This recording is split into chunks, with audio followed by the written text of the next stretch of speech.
एक बार नदीपुर नाम के गांव के पास एक बहुत सुंदर नदी थी, जिस पर नदीपुर गांव के सभी लोग निर्भर थे।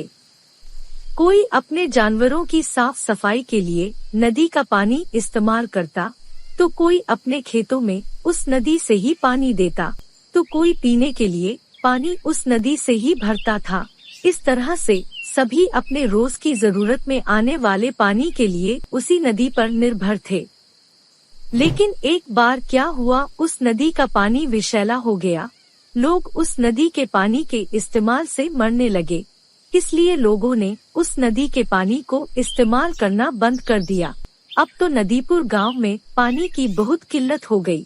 सभी गांव वाले बहुत परेशान होने लगे, क्योंकि उन्हें पानी भरने के लिए दूसरे गांव की नदी पर जाना पड़ता था। कुछ दिनों तो गांव वालों को बहुत दिक्कत हुई, लेकिन धीरे धीरे समय के साथ उन्हें दूसरे गांव की नदी से पानी भरने की आदत हो गई।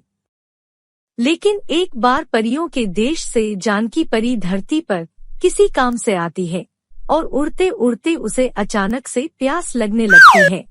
तभी बीच में नदीपुर गांव की वह विषैली नदी पड़ती है, जिसे देखकर जानकी परी खुश हो जाती है और उस नदी का पानी पीकर अपनी प्यास बुझाने की सोचती है। पानी के विषैले होने की बात से अनजान जानकी परी उस नदी का पानी पी लेती है और पानी पीते ही जानकी परी के अंदर जहर का असर होता है और जानकी परी बेहोश होकर नदी के पास गिर जाती है। जानकी परी एक परी थी, इसीलिए उसमें परियों की बहुत सारी शक्तियां होने की वजह से पानी पीने के तुरंत बाद जानकी परी की मौत नहीं होती है, वो सिर्फ बेहोश हो जाती है। लेकिन अगर जल्द ही उसका इलाज नहीं होगा तो जानकी परी की मौत भी हो सकती थी। तभी वहां से रामू नाम का एक राहगीर गुजरता है और जानकी परी को बेहोश देख घबरा जाता है और बोलता है, जरूर इस परी ने नदी का विषैला पानी पी लिया है, तभी ये मर गई है। इतना कहकर रामू जानकी परी के पास जाता है और देखता है कि जानकी परी की सांसें अभी भी चल रही है। तो ये देख रामू बोलता है, अरे इस परी की सांसें तो चल रही है, मैं इसे जल्दी से वैद्य जी के पास ले जाता हूँ। इतना कहकर रामू जानकी परी को गोद में उठाकर जल्दी से गांव के वैद्य के पास ले जाता है। वैद्य के घर पहुंचने के बाद रामू को पता चलता है कि वैद्य अपने घर पर नहीं है, वो तो जड़ी बूटियां लेने पहाड़ी पर गए हैं।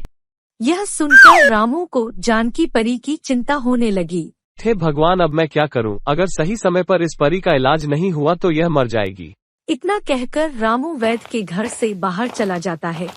तभी उसे बाहर वैद्य मिल जाता है।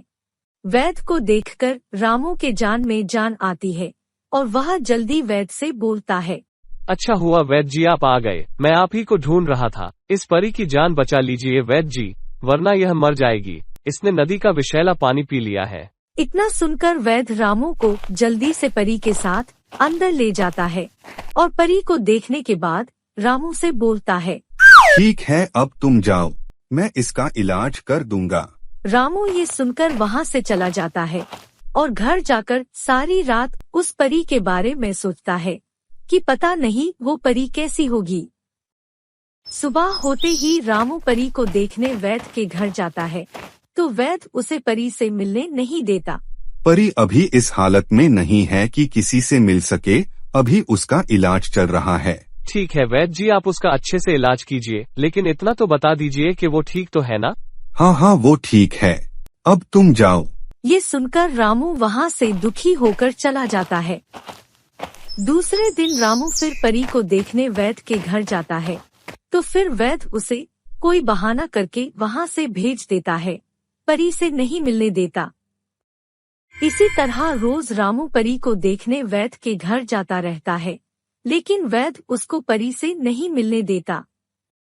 एक रोज वैद्य दुखी होकर रामू से कहता है, परी ठीक होकर अपने परीलोक कब का वापस लौट गई। जब वो यहाँ है ही नहीं तो मैं उससे तुम्हें कैसे मिलवाऊं? इसीलिए मैं अभी तक बहाने बना रहा था, क्योंकि वो मुझसे तक मिलकर नहीं गई। और मैं ये कहकर तुम्हारा दिल नहीं तोड़ना चाहता था कि तुमने उस परी की जान बचाई, फिर भी वो तुमसे मिले बिना ही चली गई। यह सुनकर रामू बहुत दुखी हो जाता है और अपने घर आके बिना कुछ खाए पिए सो जाता है। दोस्तों, क्या आप भी यही सोच रहे हैं कि कहीं वैद्य ने रामू से झूठ तो नहीं बोला, या फिर जानकी परी सच में रामू से मिले बिना परीलोक लौट गई? लेकिन आखिर रामू उस परी के लिए इतना परेशान क्यों हो रहा था? यह सब तो अगले एपिसोड में ही पता चलेगा। अगला एपिसोड दोस्तों बहुत रोमांचक होने वाला है, तो बिल्कुल भी मिस मत कीजिएगा। तो मिलते हैं अगले एपिसोड में। धन्यवाद।